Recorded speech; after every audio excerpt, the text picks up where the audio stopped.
السلام علیکم ورحمۃ اللہ وبرکاتہ۔ یہ معراج کا چوتھا پارٹ ہے۔ اگر آپ نے پہلا، دوسرا اور تیسرا پارٹ ابھی تک نہیں دیکھا تو آپ ابھی جا کر دیکھ لیں۔ نئے آنے والے سے گزارش ہے کہ چینل کو سبسکرائب کر لیں تاکہ اسی طرح کی ویڈیو سب سے پہلے آپ تک پہنچے۔ تو معنی والنجم نہ سمجھا تو عجب کیا ہے تیرا مد و جزر ابھی چاند کا محتاج۔ معنی والنجم قرآن کی ایک سورت جس میں معراج نبی کے اشارہ ہے۔ مد و جزر دریا کا چڑھنا اترنا، چاند کا محتاج یعنی چاند کے اتار چڑھاؤ سے پانی میں جو اتار چڑھاؤ ہوتا ہے اس کے ماتحت۔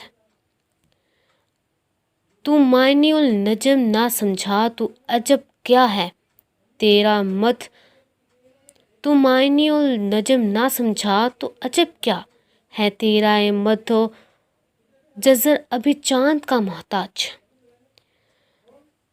علامہ اقبال نے یہاں مسلمان کو اس کی غلطی کا احساس دلایا ہے کہ تو نے سورہ نجم کی آیات کی حقیقتوں کو سمجھا ہی نہیں۔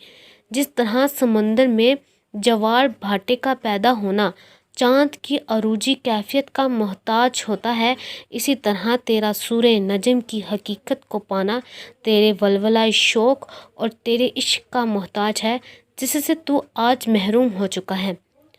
سورہ نجم کو اگر ایمان کی آنکھ سے پڑھا جائے اور عشق کی حقیقت سے سمجھا جائے تو معلوم ہو جاتا ہے کہ ایک بشر نبی کریم صلی اللہ علیہ وآلہ وسلم جو ظاہری اعتبار سے عالم بشریت سے تعلق رکھتے تھے کہاں تک پہنچ گئے۔